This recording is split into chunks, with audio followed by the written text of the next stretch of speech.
Welcome everyone. In today's video, I'll be going over my first round game that I played this past weekend in the Skyline Open. It was a 7-round event, and I was one of the middle seeds in here. So I was paired up with against Darren's me, 1376. I'm a 1644 in this game. So let's go over this. Just hopefully we can learn some stuff and just see what happened. So I started up with playing e4, and he just plays he plays a French here. So he's going to just try to strike the center, go for a more positional game, which is fine. It's fine by me. Just d4, d5, and then I always just play the advance here, because, I mean, you can also go for other things like the Tarrasch, or like knight c3 and knight d2 type setups, or you can even exchange, but that's very drawish if you exchange, and I don't know the other lines very well, so I just played the advance here. And then he goes for a pretty standard setup, trying to strike at this pawn, the d pawn, and just going through basically a lot of just straightforward opening moves here. Knight c6, again putting more pressure on here, and then we go knight f3 defending, queen b6, e3, c takes, and then we get knight g at e7, and then b4. So I guess the engine doesn't really like that move that much. It wanted me to instead go knight c3. I did not realize that though, so we just play b4 right here. It's fine. It's not terrible or anything, but the engine is not a fan. Not a fan of that one. And then after, let's see, how does he follow this up? He goes ahead and plays knight f5. Makes sense. Just putting more pressure on this pawn. Bishop b2. I mean, you can go bishop e3 also, but this just feels a lot more natural. Then going bishop e3 and allowing him to get doubled pawns as well as the bishop here. And that's the only way to put another defender on it. So by using the bishop g7, developing move.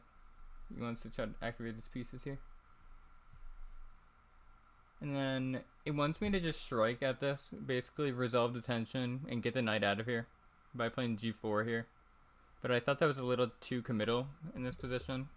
I thought he would just go like knight h6, and then maybe we get kingside pressure, but I didn't think I could really castle after I played g4. So it's interesting. So what I instead opt for there, after he plays bishop to d7, is I just go bishop e2 here. Again, I just want a kingside castle. Just play it pretty simple, straightforward. It says it's equal, so nothing too terrible. And it's a lot less sharp than if I'd played g4. Let's see, what is he? And then he plays rook c8.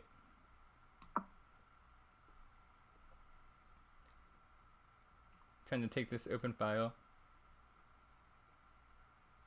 Castles, like I was saying before. Bishop to e7.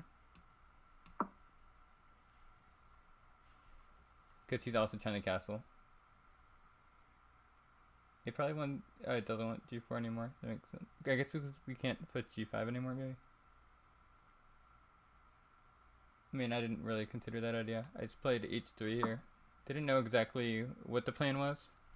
Apparently, I'm supposed to go. What does it want me to do? I mean, actually, it says that h3 is good now. After it gives it a little bit of thought. It also likes things like queen d2. But, I mean, it has no issue with h3.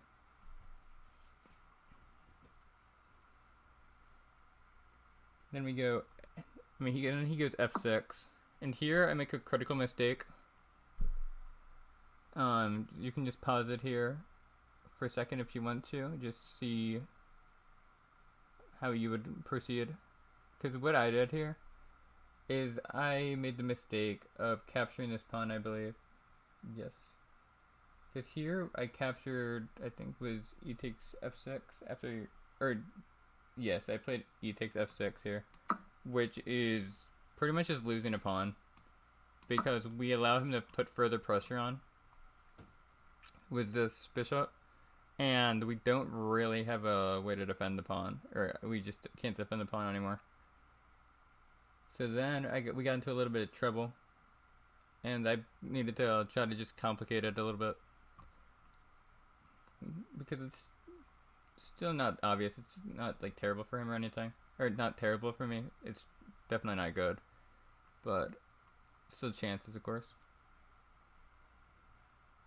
After bishop takes f6, then we go ahead and I played knight e5 here, because what I wanted to do is I want to attack this bishop, and if I'm allowed to take, we get his king into the center. Yes, he gets this pawn, but he's getting this pawn anyway. So I'd like to get the bishop pair. Maybe that's not great, because it is the French bishop, which is going to be a bad piece. But at the same time, if he wins his pawn, then he's able to push things like e5, and this bishop is getting out. So, I mean, I've got to try something, basically. And then he goes ahead, and his response to this is knight. He just takes c takes d4. Good move.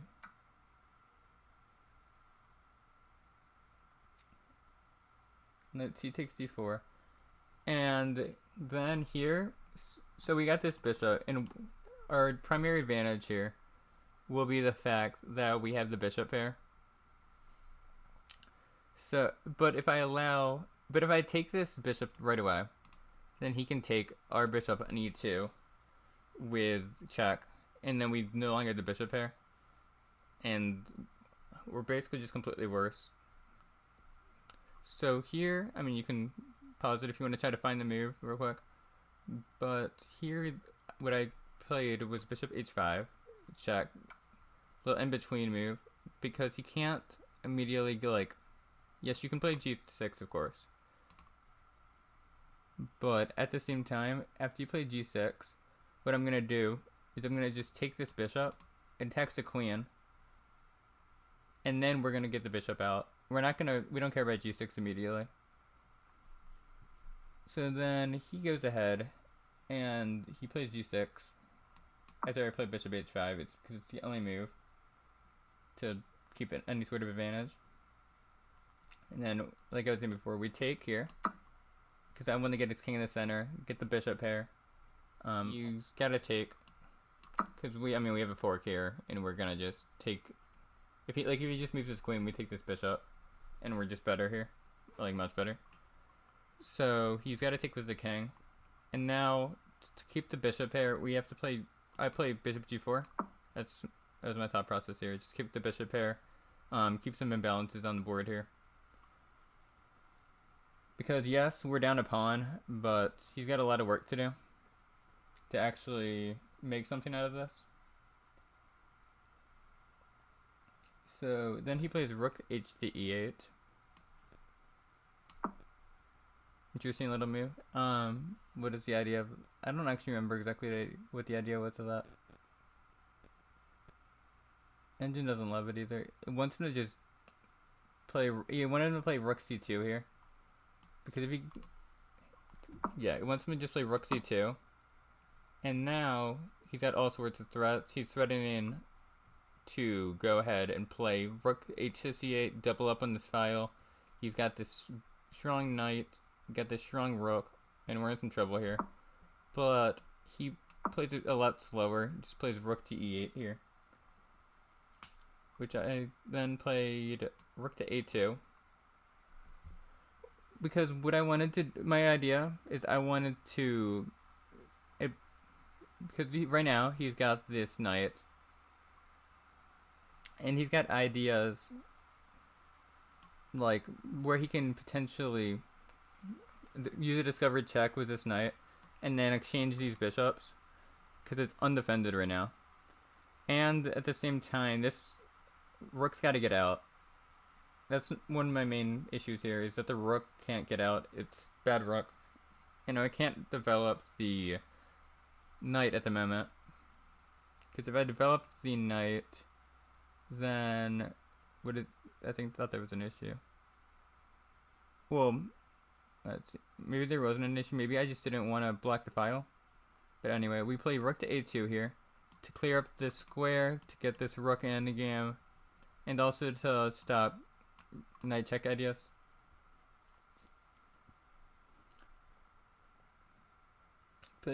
So he does a good job here. He plays king e7. And now we do play knight c3. Which again, it doesn't love that. Does not love that. It wants me to go knight to d2. Why does it not like? Oh, because of h5. Got you. And then it's basically saying that this bishop doesn't have any squares. Whereas knight to d2. Let's see, what is the difference here?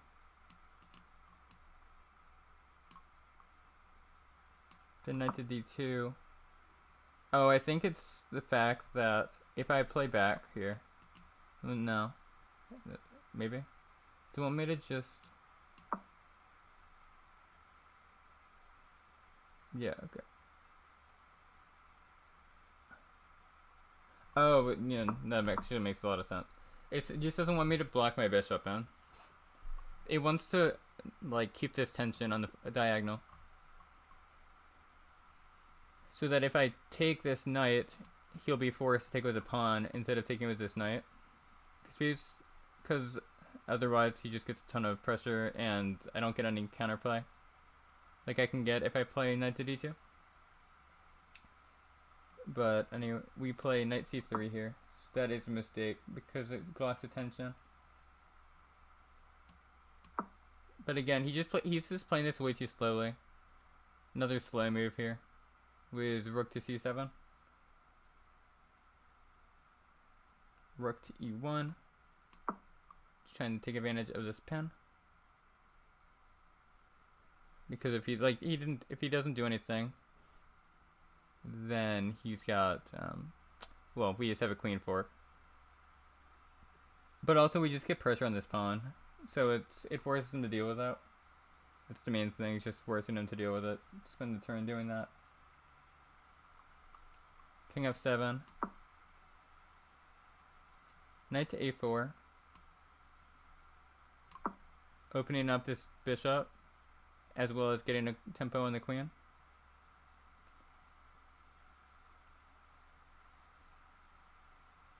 Let's see, queen b5. And now, after queen to b5, what happens here is that we play bishop takes. Because I just want to get his... Like, if he takes with a knight, now we can take with a bishop. If he takes with a pawn, he's just kind of gonna get murdered along the diags in the open file. So if he takes with a knight, it's the better of the two. We take the bishop.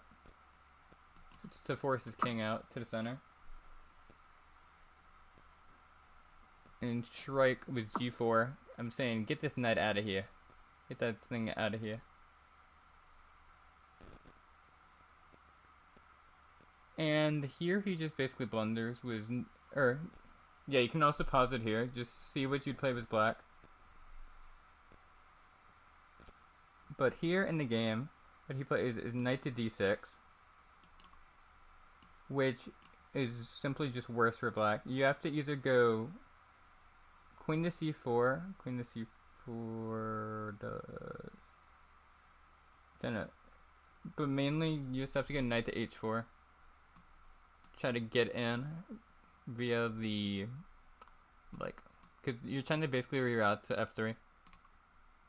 At some point, just kind of keep your options open. I can't chase it away because I no longer have g3. He can always just play g5. But he plays knight to d6, which is just, it's too passive. It allows me to just start having all the fun.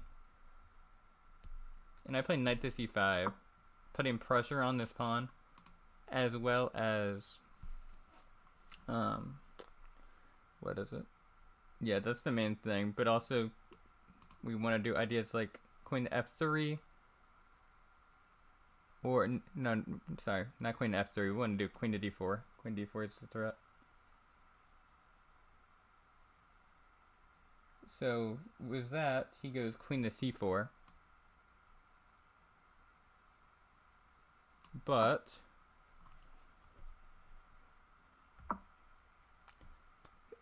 just pause it here. If you want to, just see why queen to c4 loses. I mean, as you can see, it's got a big, fat, red mark right here. So you already know it's a blunder, but just use that as a little puzzle, just see why it loses.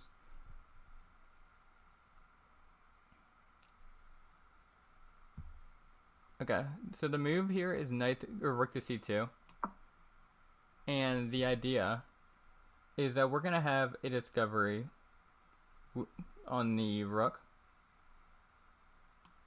Because once we move this knight, the rook's completely exposed. And at the same time, yeah, it just exposes that though. So print, that's the main thing. He plays queen to f4.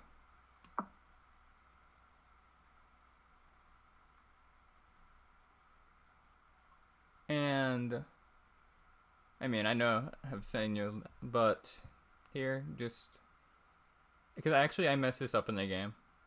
In the game, I played the incorrect move. So if you want to, just see what the actual best move is that is better than what I played. Okay.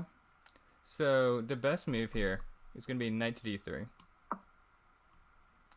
Because we're simply just attacking the queen, and there's no way to get out of that. Like, you move the queen. I don't know how I missed this, honestly. I don't know why I missed this. Because it's... I guess just backwards moves can be tricky. I'm not sure. But we're just winning a straight rook here. The queen's under attack. If you move the queen, then we take the rook. And if you try to... I mean, you're just losing one of the two. But here, maybe I tried to be fancy or something, because I played knight takes e6, which just gives up any sort of advantage. I mean, it wins the exchange, but it's not good at all. Because I think what happened here basically is I just saw this, and I saw that it wasn't bad, so I went with this. But, you know the saying, when you see a good move, look for something better?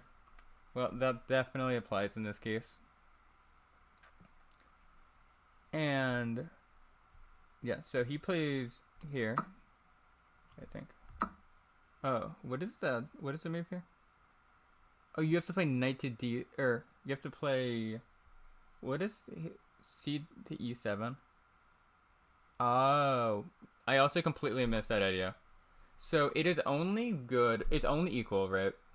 If white finds this move, knight c to e7. Anything else, and it's winning for white.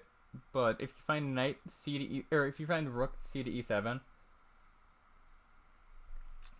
then it's equal. So that's also what I missed, because I thought that after I take here, I'm attacking the queen and the rook. So I thought you had to take on e6, but no, you can just simply sidestep. And after I'm pretty much forced to take the queen, then in that line, after c, then we go rook, or knight takes, and he goes bang, bang, and here, and we have a pawn, and we have knight and rook versus knight and rook was 5 versus 5, just an equal position. But after what I saw in the game and what he ended up playing was that he played the move that I had calculated, which was rook takes, which it gives a blunder because it's not the line that we were looking at before. And this just allows me to win the exchange.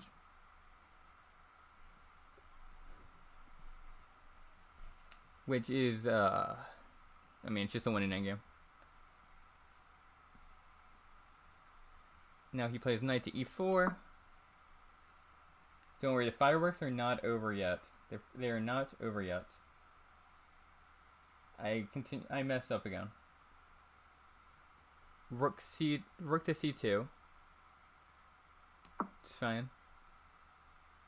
We'll just kind of go through this somewhat quickly. Knight to g5. Then we just go ahead and defend, I think. We go ahead and play, yes, here. Then he plays king to d6. Bang. Then, king to d4.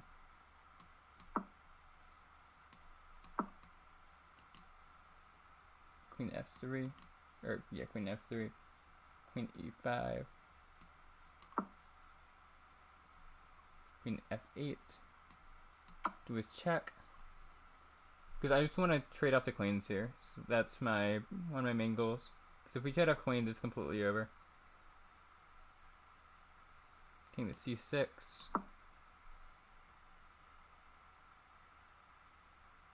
Queen to c8. Again, just trying to force a queen trade. King d6. Bang.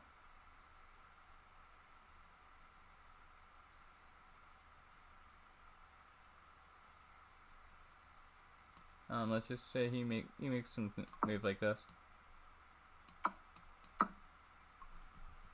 Okay. And here is one of yet another puzzle for you guys to solve. So it is white to win here. So you just calculate the line. I mean, not to win, but like to do it smoothly. Everything wins here, right? Everything wins here for white. But to just win the game and not have to think about anything. Okay, so the best move is f3, which I saw f3 in the game, but what I didn't see was that after king to d4, I can just take, and then I totally missed the fact that you can just take this rook, but I don't care. I don't care. This pawn, it's going deep. And you can't stop that, baby. You can't stop that. Because I thought, in my head, immediately after I played my other move, I saw f3 and I saw this idea that you're able to take on d5 if he takes the rook. But for whatever reason, I was missing a lot this game and I didn't see that idea. But, so what I ended up playing was, we went into an endgame that was very annoying. I mean, not very, but like, I done goofed.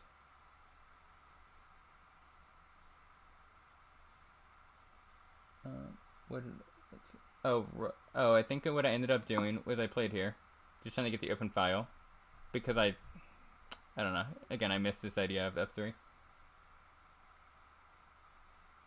And here, he just pushes this pawn. I play here. You play, and then I walk my king. Or, no, I guess he plays d3 here.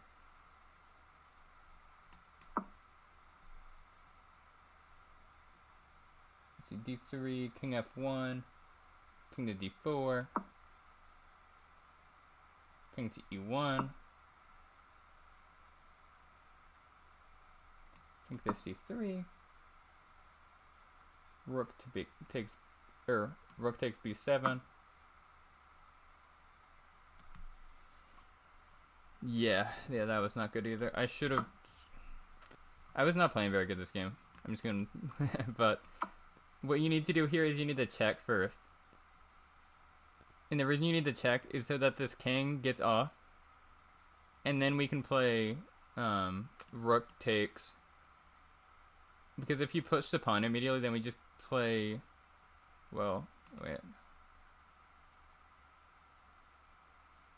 Because, oh, yes. Because if you push the pawn in this position, like let's say you move here or something, king b3, it's what it goes.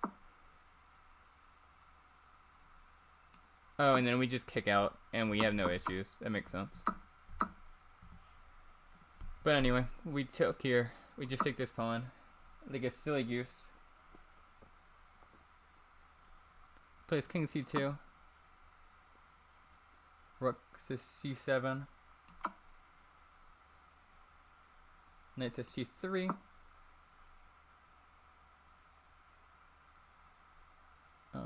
Rook to d7.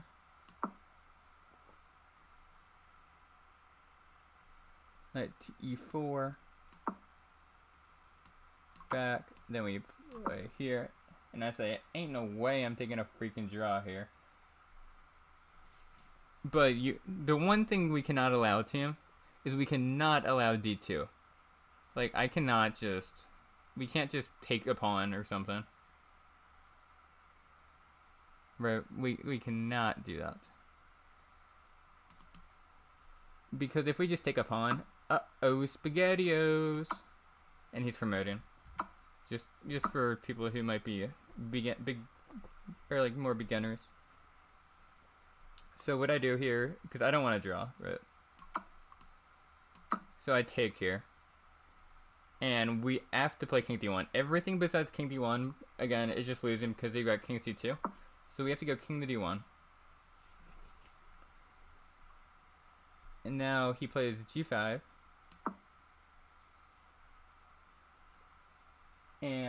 But then we go, the only move that's good, b5. Because we're having to attract this king away. That's the idea of b5. We need the king to be attracted to this pawn. And we'll also see why that's important later. But b5, king to b3. King to d2.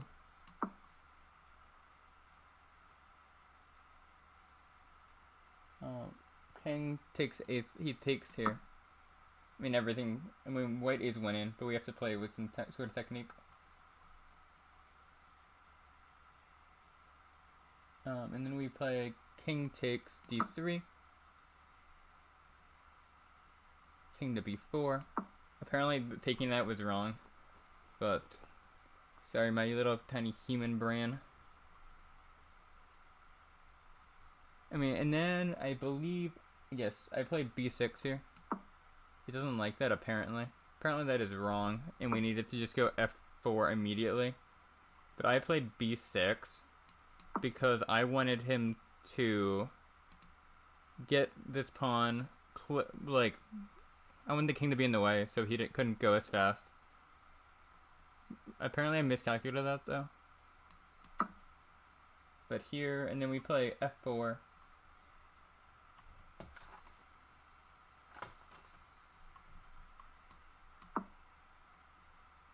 G takes. And now we play h4. And then he plays, what does he play here? I think he plays like king a3. Which is losing. You have to go king c5. King c5 is the only move here. You gotta get back to these pawns. And then everything apparently is just like drawing. But I think he plays king a3, trying to escort this pawn down. But that allows us to play g5. King to b2. And our pawns are simply too fast. So we just push something like that. And then he goes b5, g6. No, he didn't play king b2 though. He just played like, probably b5, something like that. And then we played h5. Pushes, g6. And we win the game like that. I mean, he can try there, but we just push. And now, he is too slow.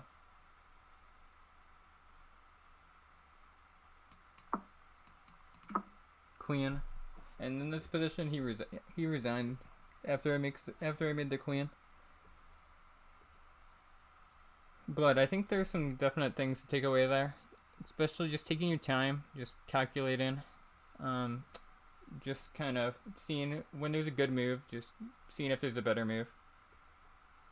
But yes, hope you learned something there, and I will be posting the round 2 video shortly, and I hope to see you guys all back around. Thanks for watching. Bye bye.